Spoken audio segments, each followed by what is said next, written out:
तो आज हम सभी इस वीडियो में अपनी 21 नंबर क्वेश्चन से स्टार्ट करने वाले हैं। ठीक है, तो 21 नंबर क्वेश्चन क्या है कि सबसे छोटी अभाज्य और सबसे छोटी भाज्य, ठीक है, उसका गुणनफल क्या होता है, ये हम लोग को बतानी है। तो एक बात बता देते हैं, सबसे छोटी जो अभाज्य है सारे बच्चे वह 2 है, ठीक है, और सबसे छोटी भाज्य की बात की जाती है तो वो 4 है। भाज्य और अभाज्य भी समझते हैं ना। भाज्य वो संख्या होती है जो 1 से भी कटती है, खुद से भी कटती है और बाकी भी संख्या से कट जाएगी, यानी 1 और स्वयं के अलावा अन्य संख्याओं से भी कट रही है तो उसे हम भाज्य बोलते हैं। अभाज्य का मतलब होता है वो 1 से कटेगी और स्वयं से कटेगी, ठीक है। तो ये सबसे छोटी अभाज्य संख्या 2 है सारे बच्चे, और सबसे छोटी भाज्य संख्या कितनी है, 4 है, ठीक है। तो आपने क्या पढ़ा, सबसे छोटी अभाज्य 2 है और सबसे छोटी भाज्य संख्या कौन है भाई, 4, ठीक है। अब आपका यहां पर क्या लिखा हुआ है, गुणनफल बताना। तो आप क्या करेंगे, यहां पर इनके बीच में गुणाना चिन्ह देंगे तो 2 चौके कितना होता है, 8, यानी इस प्रश्न का राइट आंसर सारे बच्चे कौन होना चाहिए, सी नंबर होना चाहिए। तो सबसे छोटी अभाज्य संख्या प्रश्न पूछ दी जाएगी, सबसे छोटी अभाज्य संख्या बताइए, तो सबसे छोटी अभाज्य संख्या 2 है, सबसे छोटी भाज्य संख्या कौन है, तो वो है 4, और दोनों का गुणनफल पूछा है तो 2 चौके 8 या 4 दूना के 8, है ना। तो इस प्रश्न का right answer B C number होनी चाहिए, ठीक है। अब हम चलते हैं 22 नंबर। यदि n एक प्राकृतिक संख्या है तब रूट में n कैसी संख्या होगी। ऑप्शन है हमेशा प्राकृतिक संख्या, हमेशा अपरिमेय, हमेशा अपरिमेय संख्या, यानी आप परिमेय भी यहां कर सकते हैं, कभी प्राकृतिक और कभी परिमेय संख्या। चुनना है कौन सा हमारा राइट आंसर होने वाला है। तो n को क्या बताया गया सारे बच्चे, यहां पर ध्यान दीजिए, n को क्या बताया गया, प्राकृतिक संख्या बताई गई है, यानी n बराबर आप 1 ले सकते हैं, 2 ले सकते हैं, 3, 4, 5, 6 ऐसे डॉट डॉट डॉट डॉट ऐसे ले सकते हैं, ठीक है, क्योंकि ये n एक प्राकृतिक संख्या है। अब आपसे रूट n की बात कही गई है कि रूट में n कैसी संख्या है, ठीक है। तो आप रूट में n की जगह पर ये सारे नंबर्स को रख देते हैं, रूट में 1 रख दीजिए, फिर रूट में 2, फिर रूट में 3, फिर रूट में 4, यहां तक चेक करिए, रूट 1 का वैल्यू 1 हो जाएगा, तो आप इसे परिमेय बोल सकते हैं, है ना, रूट से बाहर चला गया। लेकिन ये रूट में 2 ये बाहर नहीं जाएगा तो आप इसे क्या बोलेंगे, अपरिमेय। रूट 3 ये भी नहीं जाएगा, ये भी आप इसे क्या बोलेंगे, अपरिमेय। रूट 4 का वैल्यू कितना होता है, रूट 4 का वैल्यू कितना होता है सारे बच्चे, 2 होता है ना, तो आप इसे क्या बोलेंगे, आप इसे परिमेय बोल सकते हैं। वैसे 2 को हम प्राकृतिक संख्या भी बोलते हैं, तो आप इसे प्राकृतिक संख्या भी बोल सकते हैं, है ना। तो आपका ऑप्शन में इसमें जो आप देखो कि परिमेय भी आ रहा है, अपरिमेय भी आ रहा है, प्राकृतिक भी आ रहा है, तो हमेशा प्राकृतिक गलत होगा, हमेशा अपरिमेय गलत होगा, हमेशा परिमेय ये भी गलत होगा। तो हमारा जो राइट आंसर होना चाहिए, कभी प्राकृतिक और कभी अपरिमेय संख्या प्राप्त हो रही है, जो कि आप सारे बच्चे आपके सामने हैं, कभी परिमेय, कभी अपरिमेय, कभी प्राकृतिक, है ना। तो आप इसे कह सकते हैं कभी प्राकृतिक संख्या और कभी अपरिमेय संख्या हमको देखने को मिल रही है, ठीक है। तो इस प्रश्न का राइट आंसर हमें कौन सा बनता है, डी नंबर पे बनता है, ठीक है, इसमें कोई दिक्कत नहीं होनी चाहिए। अब हम चलते हैं अपने अगले क्वेश्चन की तरफ। ये क्या हुआ, ठीक है, चलिए अब हम चलते हैं क्वेश्चन नंबर 23 नंबर, ठीक है। कहता है कि 2 और 2.5 के बीच एक अपरिमेय संख्या बताइए, इसमें से ऑप्शन हमारा कौन राइट आंसर होने वाला। तो मैं एक बात बताता हूं सारे बच्चे, 2 और 2.5 के बीच हमको एक क्या चुनना है, अपरिमेय संख्या। सारे जो ऑप्शंस हैं उसी से अनुसार हम अपना आंसर चुन लेते हैं कि कौन मेरा उत्तर होने वाला है, ठीक है। तो यहां पर देखिए रूट में 11 है सारे बच्चे, रूट 11 है, जैसे आप 11 का वर्गमूल आप निकालने की कोशिश करिएगा सारे बच्चे, तो जब आप 11 का वर्गमूल निकालिएगा तो 4 चौके 16, तो 4 से ले जाएंगे तो यहाँ 16 ज्यादा हो जा रहा है ना, तो आप 4 से नहीं ले जाएंगे पहली बात। तो भैया हम 11 को हम कितना से ले जाएंगे, 3 से ले जाएंगे, 3 3 6, यहाँ तीसरी के 9, 11 में से 9 घटा 2, यहाँ डबल 3 है तो सिंगल 3 दशमलव देकर 2 जीरो उतार सकते हैं। तो आप यहां पर देखते हो कि 11 का जो रूट 11 इसका वैल्यू अगर आप निकालोगे तो 3 दशमलव समथिंग आएगा सारे बच्चे, यस या नो, सारे बच्चे मुझे बताओ, रूट 11 का मान 3 दशमलव समथिंग आएगा कि नहीं आएगा। उसी तरह से √5 है, करोगे ना √5 का करो आप, तो 2 दूना के 4, 2 से ले जाओगे, 3 से थोड़े ले जाओगे, 3 3 के 9 ज्यादा ना हो जा रहा है, तो आप 2.समथिंग ले जाओगे आप। 22 है मान लो, 22.5 है, 22 ले लो भाई, 4 चौके 16, 5 5 है 25, 25 ज्यादा हो जा रहा, तो 4 समथिंग होगा। 12 है तो 12 है, तितरी के 9, 4 चौके 16, 3 से ले जाओ, 3 समथिंग होगा। अब मुझे बताओ कि इसमें 2 और 2.5 के बीच में क्या ये 3 समथिंग वाला हो सकता है क्या? बताओ सारे बच्चे, सोच के बताओ, क्या 2 और 2.5 के बीच में ही कह रहा है, क्या 3 समथिंग वाला होगा क्या इसके बीच में? बिल्कुल नहीं होगा, ये मेरा नहीं होने वाला। 2 समथिंग ये हो सकता है, क्योंकि 2 और 2.5 के बीच में चुनना। 4 समथिंग बिल्कुल नहीं होगा, 3 समथिंग बिल्कुल नहीं होगा, यानी हमारा जो राइट आंसर बनता है ना, किस पर बनता है? बी नंबर राइट आंसर होने वाला है सारे बच्चे। कौन सा नंबर? B number is correct answer, यानी 23 का राइट आंसर बी होना चाहिए। कोई दिक्कत? कोई दिक्कत नहीं, ठीक है। अब हम चलते हैं 23 के बाद सारे बच्चे 24 नंबर। कहता है कि 5 प्लस 3√2 कैसी संख्या है? तो आप 5 को कैसे बोलते हो? परिमेय। और 3√2 को क्या बोलते हो? अपरिमेय। और परिमेय और अपरिमेय संख्याओं का योगफल, इन दोनों का जो रिजल्ट होता है सारे बच्चे, वो कैसी संख्या होती है? अपरिमेय। पढ़े हो ना? परिमेय और अपरिमेय संख्याओं का जो जोड़ हो, चाहे घटाव हो, चाहे गुणा हो, चाहे भाग हो, सबका जो रिजल्ट होना चाहिए सारे बच्चे, वो कौन सी संख्या? अपरिमेय संख्या होती है। यानी इस प्रश्न का राइट आंसर सीधा हमारा बी होने वाला है। कौन सा? बी नंबर हमारा करेक्ट आंसर होने वाला है, ठीक है। अब हम चलते हैं 25। निम्न में कौन सा परिमेय संख्या है? तो पाई, ये तो ऐसे ही सारे बच्चे बताएंगे कि पाई अपरिमेय है ना। और √7 रूट से बाहर नहीं जाएगा, इसीलिए √7 को क्या बोलेंगे? अपरिमेय बोलेंगे। 16/25, 16 का वर्गमूल कितना होता है? 4, 25 का 5। आप इसे कैसी संख्या बोलोगे? आप तो इसे परिमेय बोलोगे, मुझे पता है। क्या बोलोगे आप? परिमेय। परिमेय ही चुनना है ना, सी नंबर को चुन लीजिए। इसको क्यों चुनिएगा? ये तो ऐसा ही अपरिमेय है सारे बच्चे। कैसी संख्या है? अपरिमेय। तो हमारा करेक्ट आंसर बनता है सी नंबर में, है ना। 25 का जो राइट आंसर सी नंबर में बनता है, ठीक है। चलिए, पाई कैसी संख्या है? सारे बच्चे आराम से बोलना, इसको पाई बोलते हैं। क्या बोलते हैं? पाई। इसका जो दशमलव प्रसार होता है ना, वो होता है अशांत अनावर्ती। अशांत अनावर्ती 3.14 समथिंग चलता रहता है, ठीक है ना। हम लोग लगभग में 3.14 लेते हैं। तो जो पाई जो है सारे बच्चे, वो कैसी संख्या है? अपरिमेय संख्या है। कैसी संख्या है? अपरिमेय। पाई कैसी संख्या? अपरिमेय संख्या है, ठीक है ना। 26 का राइट आंसर बी होना चाहिए। अब हम चलते हैं 27।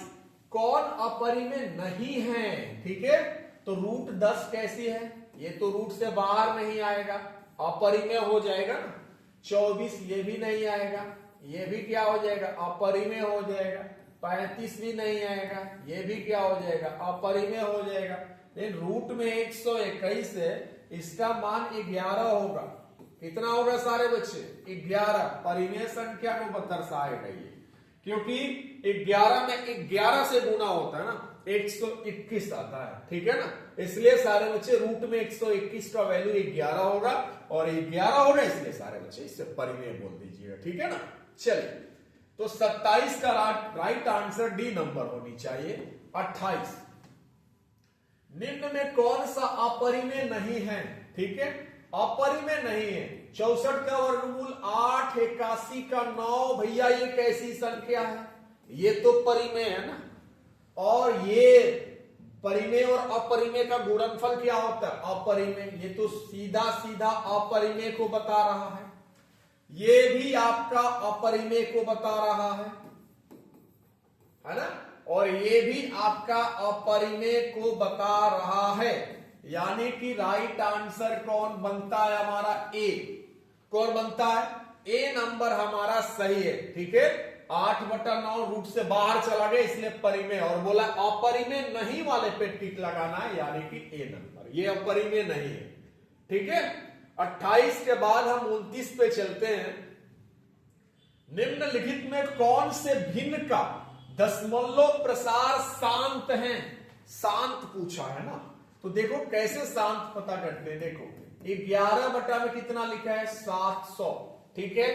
तो 700 के अभाज्य गुणनखंड, सीधी सी बात है कि उसमें 7 जरूर आएगा, 7 आएगा ना। तो 7 आएगा तो सारे बच्चे इसे हम क्या शांत कहेंगे? ये शांत नहीं हो सकता, इसे हम अशांत कहेंगे। इसे हम क्या कहेंगे? अशांत। क्योंकि हम शांत के लिए जानते हैं कि P/Q में अगर जो Q है सारे बच्चे 2 के घात में आ जाए या 5 के घात में आ जाए तो ही हम इसे क्या कहते हैं? शांत। बात सही है ना। लेकिन इसमें 7 भी आएगा इसलिए ये शांत नहीं हो सकता, हमको शांत वाले को चुनना है। यहां पर देखिए 91 बटा में 2100, 7 से कटाएंगे 13 7 91, 70 के 21, 13 बटा में 300। सीधी सी बात है कि जब आप 300 का करिएगा तो उसमें 3 जरूर आएगा, तो ये भी सारे बच्चे क्या हो जाएगा? अशांत हो जाएगा। यानी ना ही हमको ए होगा ना ही हमको बी होगा। इस बात को सारे बच्चों को समझ में आना चाहिए, ठीक है। यानी ना ही हमारा ए होगा ना ही हमारा बी होगा। तो अब इस पर निशाना देते हैं 343 बटा में 2 के घात 3 इंटू 5 के घात 3 7 के घात 3, यही है ना। तो 343 ऊपर वाला का अभाज्य गुणनखंड निकालेंगे। 7 चौक 28, 7 9 63, 7 7 49, 7 एकम 7। तो 343 के लिए आप 7 का घात 3 लिख सकते हैं, नीचे 2 के घात 3, 5 के घात 3, 7 के घात 3 से 7 के घात 3 कट जाएगा। तो आपका जो बचेगा 1 बटा में 2 के घात 3 इंटू 5 के घात 3, तो 2 और 5 के घात में आ रहा है। तो आप इसे क्या बोलिएगा सारे बच्चे? शांत बोलिएगा। यानी कि राइट आंसर कौन होना चाहिए? सी नंबर होना चाहिए। इस प्रश्न का राइट आंसर कौन होना चाहिए? सी नंबर होनी चाहिए। अगर कोई डाउट है तो हमको जरूर बताइए किस प्रश्न में आपको डाउट हो रहा है। तो इस प्रश्न का राइट आंसर सारे बच्चे कौन सा होना चाहिए? सी नंबर होना चाहिए। कहता है 0.29 के ऊपर बार है। 0.29 इस प्रकार का जो लाइन है ना, इसका मतलब समझो। इसका मतलब होता है 0.292929292929 डॉट डॉट डॉट। मेरी बात सबको समझ में आ रही होगी। इसको बार पढ़ते हैं और जिस अंक के ऊपर ये लग जाता है वो अंक बार बार रिपीट करता है, ठीक है ना। तो आपको इसे P/Q में बदलना है। तो तरीका क्या है कि पूरे अंक को लिख दिया जाए और जिनके ऊपर बार है उनको छोड़ के बाकी को घटाया जाए, यानी 0 को घटा दीजिए। 2 अंकों के ऊपर बार है ना, 2 अंकों के ऊपर बार है, नीचे 2 9 लगा दीजिए। 3 अंकों के ऊपर बार रहेगा, नीचे 3 9 लगा देंगे, ठीक है। 29 में से 0 घटेगा, 29 बटा में सारे बच्चे क्या बताएंगे? 99। यानी राइट आंसर हो जाएगा 29 बटा में 99, डी नंबर। कौन सा नंबर होना चाहिए? डी नंबर इस प्रश्न का राइट आंसर होनी चाहिए, ठीक है ना। अब हम चलेंगे 31 नंबर। कौन अभाज्य संख्या है? अभाज्य संख्या जानते हैं किसे कहते हैं? अभाज्य संख्या जो होता है 1 से और स्वयं से विभाजित होती है, 1 से और स्वयं से विभाजित होगी, उसी को हम अभाज्य संख्या कहते हैं। फिर से मैं बोल रहा हूं, 1 से और स्वयं से विभाजित होगी उसे हम क्या कहेंगे? अभाज्य संख्या कहते हैं। तो यहां 29 1 से और 29 से कट रहा है और कोई अंक से नहीं कटेगा, सीधा आंसर हमारा ये हो गया। 25 तो 1 से कट रहा है, 5 से कट रहा है, 25 से कट रहा है, ये तो बिल्कुल नहीं होगा। 16 1 से, 2 से, 4 से, 8 से, 16 से, ये भी नहीं होना चाहिए। 15 1 से, 3 से, 5 से, 15 से, ये भी नहीं होना चाहिए। यानी कि हमारा सारे बच्चे राइट आंसर कौन होना चाहिए? ए नंबर होना चाहिए। ए इज करेक्ट आंसर इस प्रश्न का है, ठीक है ना। 21 का राइट आंसर ए। अभाज्य संख्या एक और स्वयं से ही विभाजित होती है, ठीक है। अब बढ़ते हैं आगे।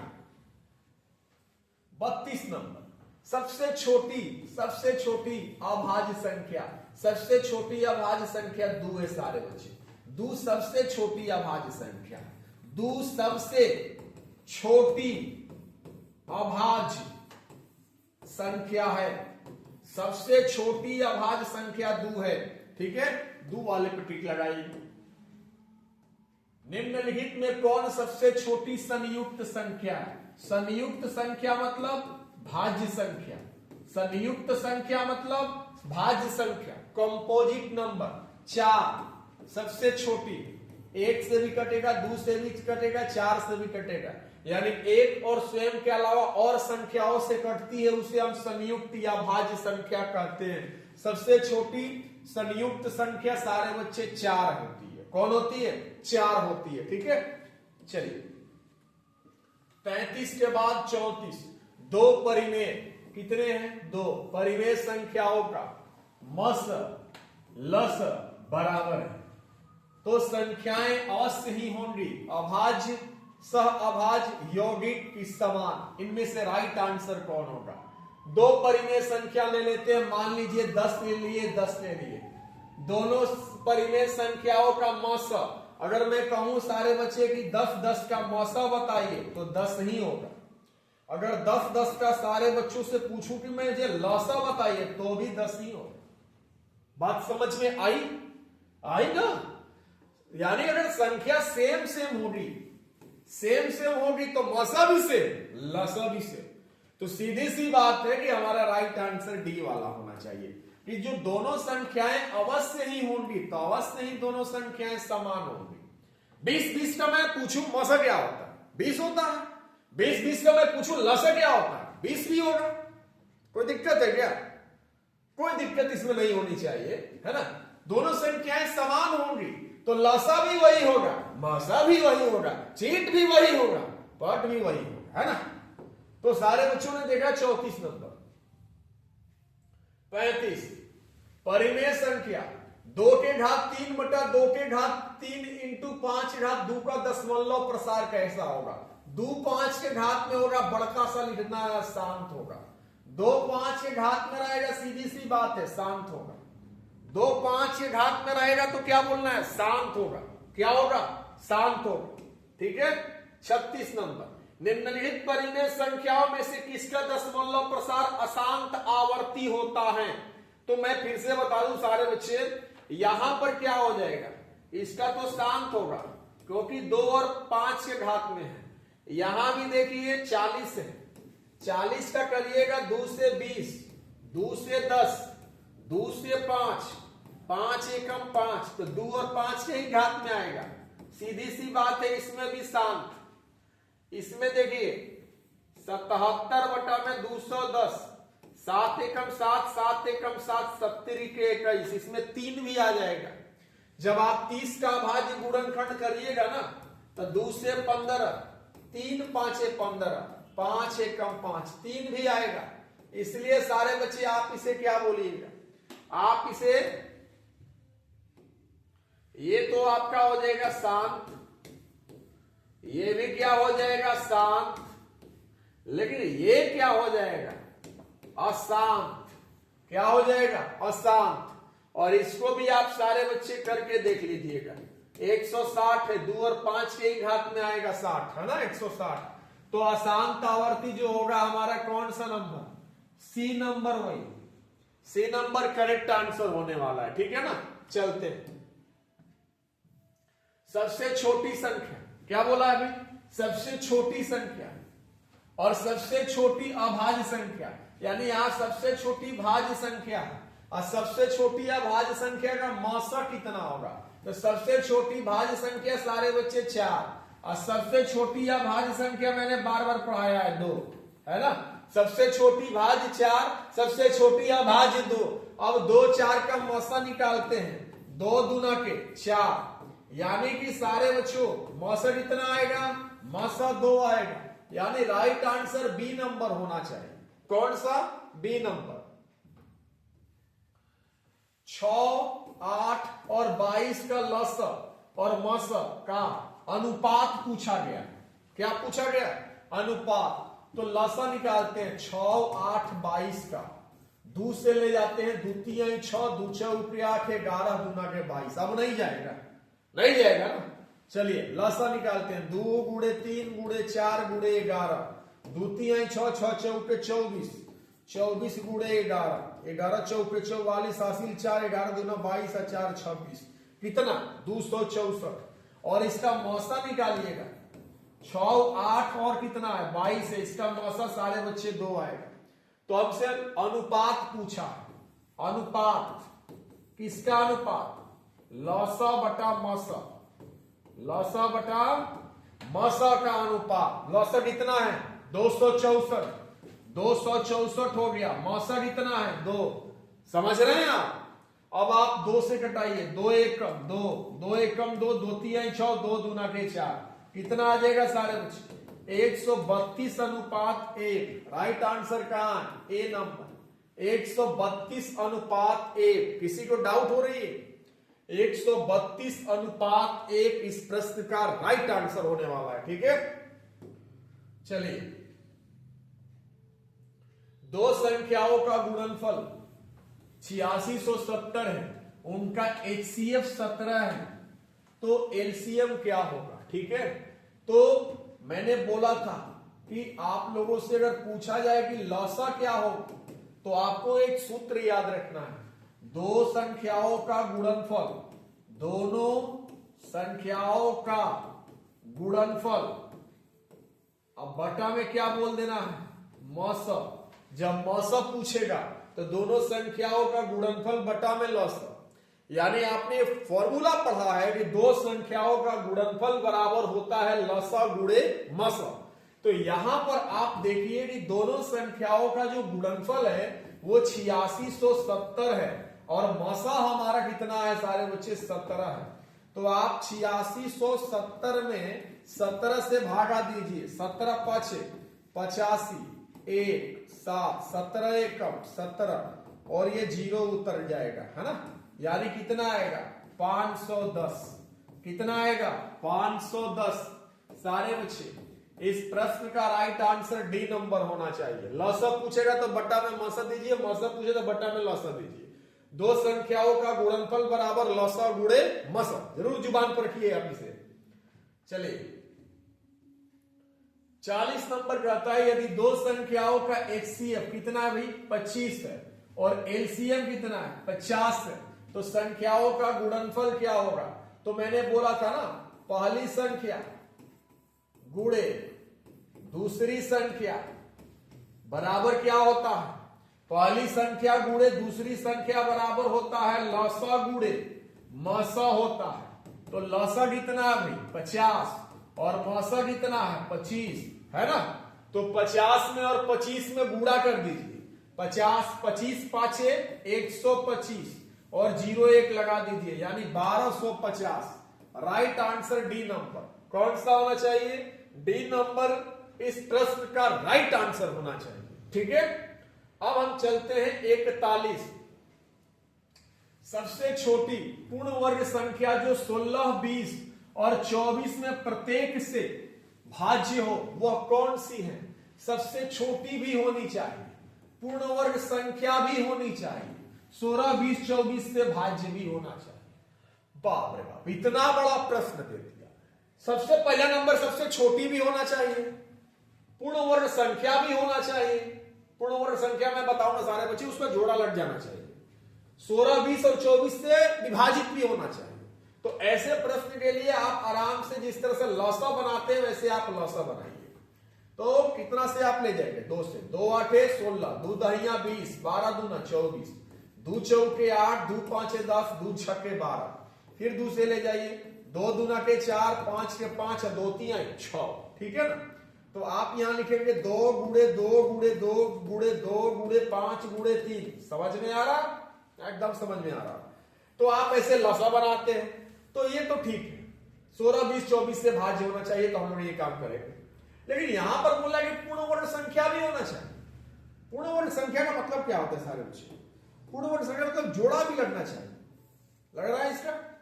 लेकिन क्या ये 5 है तो 5 लग रहा है क्या? नहीं लग रहा है, तो हमको एक और 5 से यहां गुणा करना पड़ेगा, तब तो जोड़ा लगेगा। फिर एक 3 है तो एक और 3 से क्या करना पड़ेगा? गुणा करना पड़ेगा।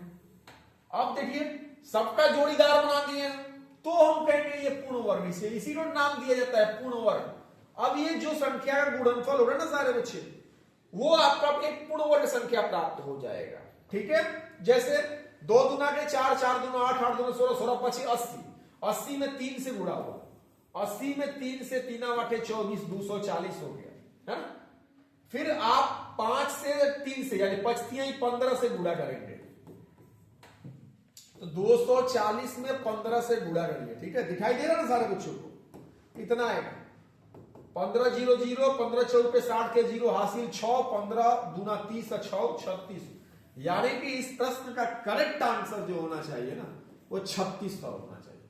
तो इस टाइप के सारे बच्चे जब प्रश्न आपको देखने को मिले ना, तो आप पहले लसा निकालिए, फिर पूर्ण वर्ग संख्या का मतलब समझ लीजिएगा। सबका जोड़ीदार आपको लगाना, सबका जोड़ी लगाना है। ठीक है, सबका जोड़ी लगाना है और चेक कर लेना कि कौन मेरा राइट आंसर होगा, गुणा कर दीजिएगा। ठीक है, चलिए, तो 41 का राइट आंसर 36 होना चाहिए। 42 क्या है कि 5 15 20 का लसा और मसा, तो सारे बच्चे 5 15 20 का लसा निकालिए, तो मुझे लगता है कि 60 आ जाएगा। कितना आ जाएगा? 60। ठीक है, और 5 15 20 का मसा निकालिएगा ना, तो ये 5 से कट जाएगा, यानी मसा 5 आ जाएगा। अब आपको अनुपात पूछा है, तो लसा बटा में मसा, लसा बटा में मसा, लसा इतना आएगा 60, आप निकाल के भी चेक कर लीजिएगा ना। और मसा इतना आएगा 5, 5 एकम 5, 12 5 60, यानी 12:1 इस प्रश्न का राइट आंसर होनी चाहिए। मैं सही हूं? 12:1 इस प्रश्न का राइट आंसर होनी चाहिए। 43 क्या कहता है? दो संख्याओं का, ठीक है, दो संख्याओं का, कितनी संख्या है? 2, लसा इसके मसा का 14 गुना। यहां पर बस इस बात को सारे बच्चे ध्यान दीजिएगा, जो लसा है मसा का 14 गुना, कितना गुना है? 14 गुना है। यानी कि अगर हम मान लेते हैं कि मसा बराबर x, तो सारे बच्चे जो लसा है हमारा मसा का 14 गुना, मतलब आप समझ रहे हैं 14x, यहां 14 है। ठीक है, तो 14x हो जाएगा। अब लघुत्तम समापवर्त तथा महत्तम समापवर्त का जोड़ कितना है? 600। यानी प्रश्न से क्या कहता है हमारा? प्रश्न कहता है कि लसा प्लस मसा, इनको जोड़ने पर आ रहा है कितना? 600। बोला है ना 600 जोड़ है, तो लसा कितना आया है? 14x, मसा 1x बराबर बराबर बराबर बराबर बराबर 600 हो गया ना। अब 14x और 1x कितना x होता है आप ही बता दीजिए? 15x बराबर 600।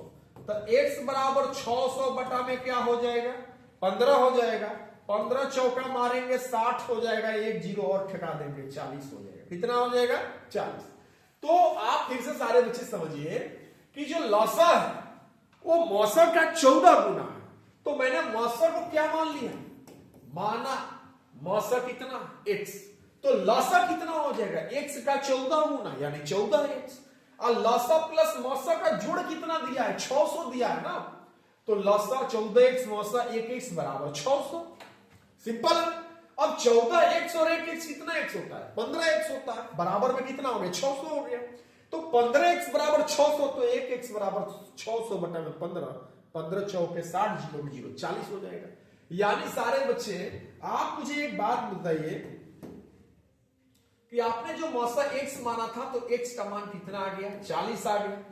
और जो लसा आपने 14x लिया है, तो 14 गुने 40, 14 चौके 56, कितना आ जाएगा? 1560 हो जाएगा। तो अब कहता है यदि एक संख्या 280 है तो दूसरी संख्या कितनी होगी? सही है। तो दूसरी संख्या का सूत्र क्या हो जाएगा? दूसरी संख्या का सूत्र क्या? ये सारे बच्चे उतार लीजिए, फिर मैं आगे बढ़ाता हूं। ठीक है, तो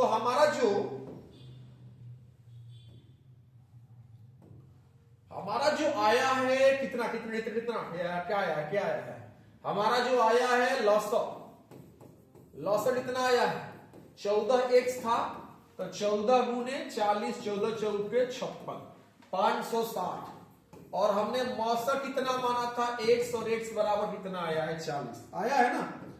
अब मुझे एक बात बताइए कि एक संख्या कितनी है यानी पहली संख्या सारे बच्चे 280 है तो आपसे दूसरी संख्या पूछा है तो दूसरी संख्या का सूत्र क्या हो जाएगा लसा गुणे मौसा बटा में क्या हो जाएगा पहली संख्या तो लसा 560 है मौसा 40 है और पहली संख्या 280 है ना। अब आप इसे कटाएंगे ना आप इसे कैसे 1 0 से 1 0 4 7 28 ऐसे कर सकते हैं ना फिर 7 8 56 जीरो में जीरो कितना आ जाएगा 80। इस प्रश्न का राइट आंसर सारे बच्चे 80 होना चाहिए। कौन होना चाहिए 80। आई होप कि सारे बच्चों को समझ में आ रहा होगा 80 इस प्रश्न का राइट आंसर होना चाहिए। ठीक है चलिए 44 क्या कहता है कि यदि 130 बराबर 15 गुणे 8 प्लस 10 15 8 120 और 10 130 सही बात है।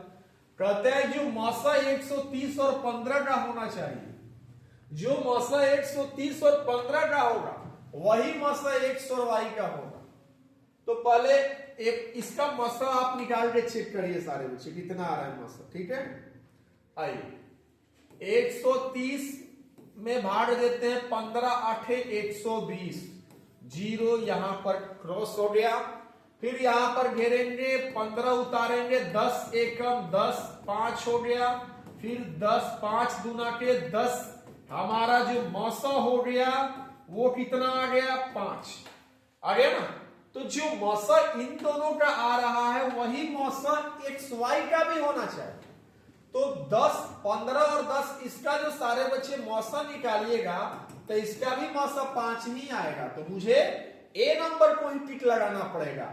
इसका मौसा निकालिएगा ना 8 10 का मौसा तो 2 आएगा ये नहीं होना चाहिए।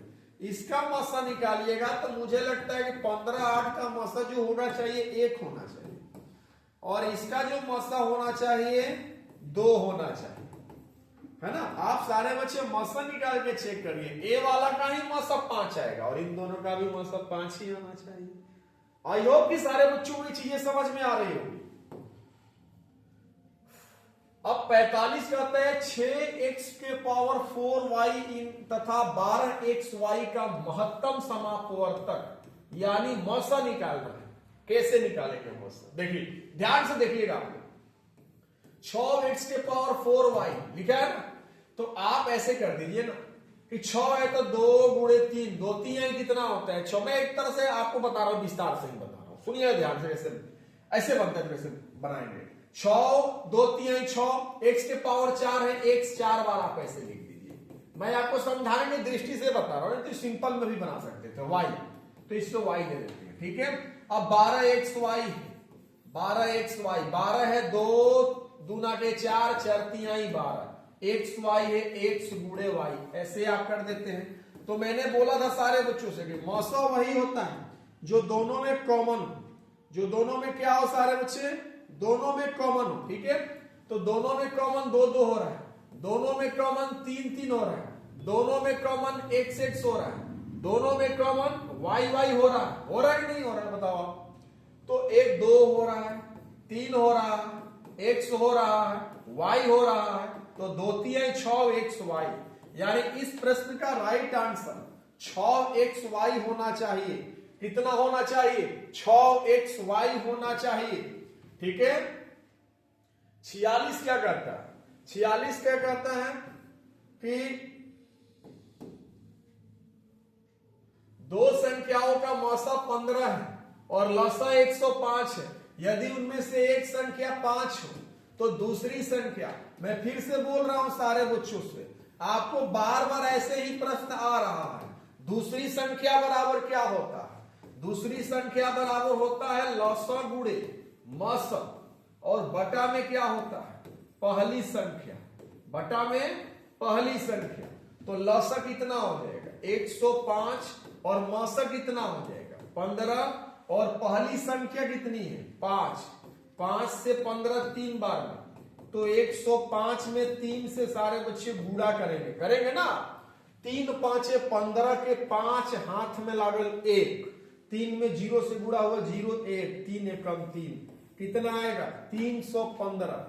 राइट आंसर सारे बच्चे सी नंबर होगा। कौन सा होगा सी नंबर, कौन सा सी नंबर।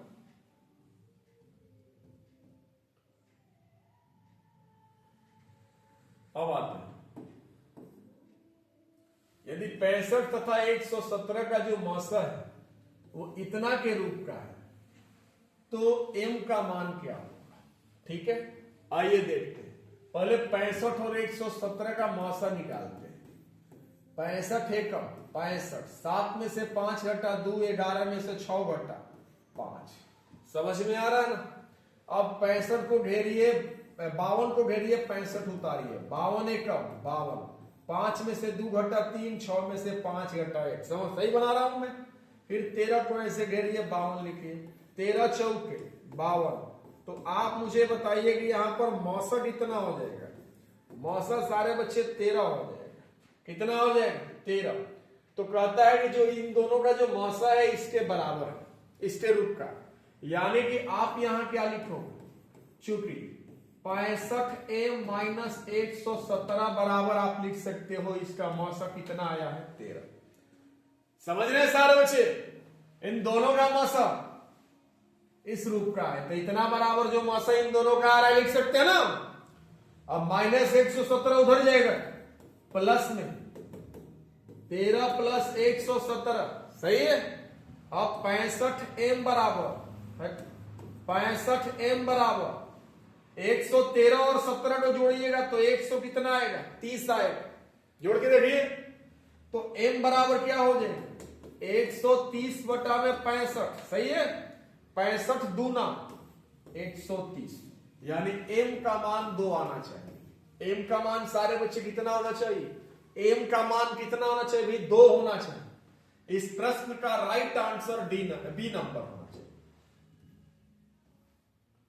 अब कहता है कि 2, 10, 20 का लसा बताओ सारे बच्चे। सीधी सी बात है, लसा 20 है। करके देख लेना। मौसा 2, 10, 20 का मौसा भी 2 आएगा। अनुपात 20 बटा में 2, 2 एकम 2, 2 दहिया 20, कितना 10 अनुपात 1, 10 अनुपात 1। बी नंबर करेक्ट आंसर होगा। 64 का वर्गमूल 64 के घनमूल से भाग देना है।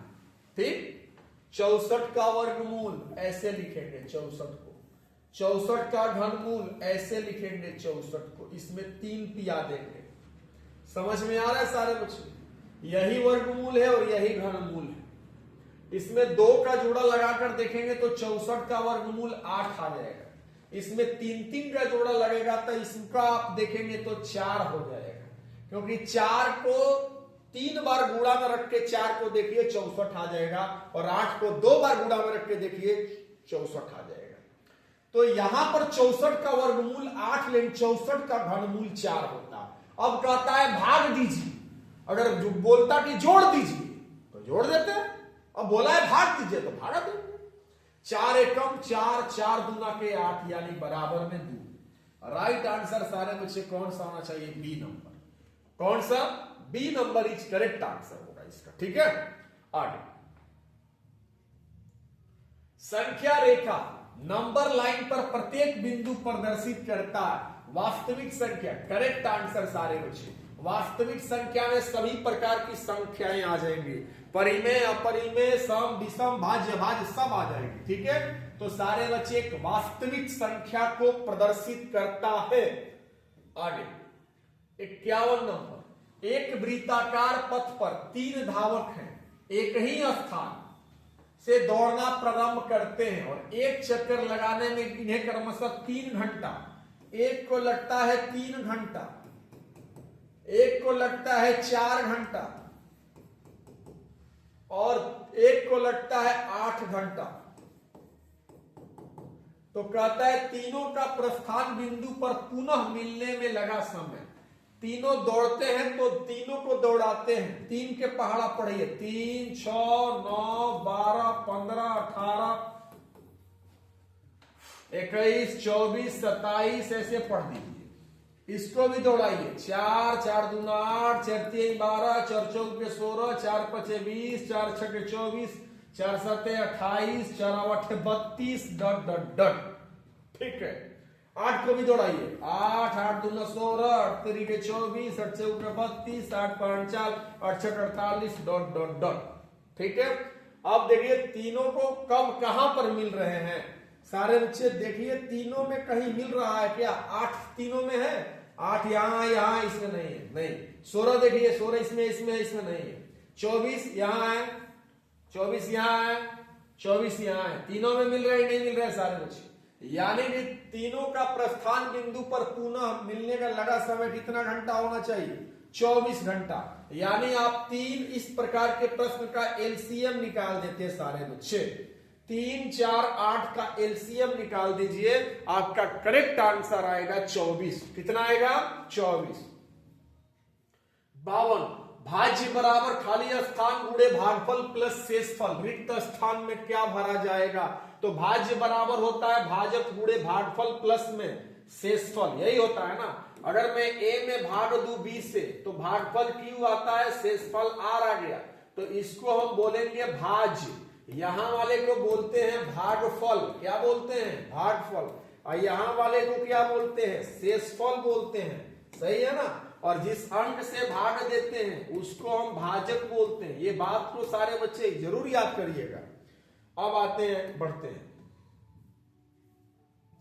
625 के अभाज्य गुणनखंड में 5 का घातांक कितना होगा? ठीक है ना, तो 625 का अभाज्य गुणनखंड करेंगे तो 5 से ले जाएंगे ना हम लोग, तो 5 एकम 5, 5 दूना 10, 5 5 25, 5 दूना 10, 5 5 25, 5 5 25, बाप रे बाप, 5 एकम 5 है ना, तो 5 1 2 3 4, तो 5 का घातांक सारे बच्चे कितना आ जाएगा? 4। यही घातांक होता है, इसी को क्या बोलते हैं? घातांक बोलते हैं। 5 कितने हैं? 4 है, तो 5 के घात 4 हो जाएगा, यानी इसका घातांक सारे बच्चे डी नंबर होना चाहिए। कौन सा नंबर? डी नंबर, इसका करेक्ट आंसर होना चाहिए। 54 निम्नलिखित में कौन अभाज्य संख्या है? अभाज्य संख्या 1 से विभाजित होती है और स्वयं से विभाजित होती है, उसी को अभाज्य संख्या कहते हैं। तो इसका करेक्ट आंसर 23 हो जाएगा। 23 1 से और अपने आप से कटता है, इसलिए 23 ही अभाज्य संख्या है। इनमें 2 अपरिमेय संख्याएं, 2 प्लस रूट में 3 और 2 माइनस रूट 3 का गुणनफल है, तो 2 प्लस रूट में 3 हो गया और 2 माइनस रूट में 3 हो गया।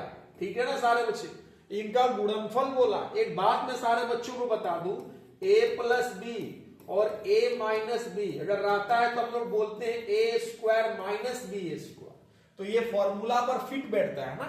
2 plus root 3 into 2 minus root 3, तो आप भी इसको लिख सकते हो 2 का स्क्वायर माइनस में रूट 3 का स्क्वायर, सही है ना। तो 2 का स्क्वायर 4, तीसरी के 9, 9 का वर्गमूल 3, 4 में से 3 घटा 1, तो 1 कैसी संख्या? 1 आपकी परिमेय हो जाएगा क्योंकि रूट में नहीं आएगा। क्या इस बात को सारे बच्चे समझ रहे हैं? बिल्कुल सारे बच्चे समझ रहे होंगे आप। तो आप इस वीडियो में सारे बच्चे फर्स्ट चैप्टर का पूरा जितना भी एमसीक्यू था ये क्लियर हो गया। अब हम लोग अगले दिन अगले चैप्टर को देखेंगे। ठीक है, धन्यवाद।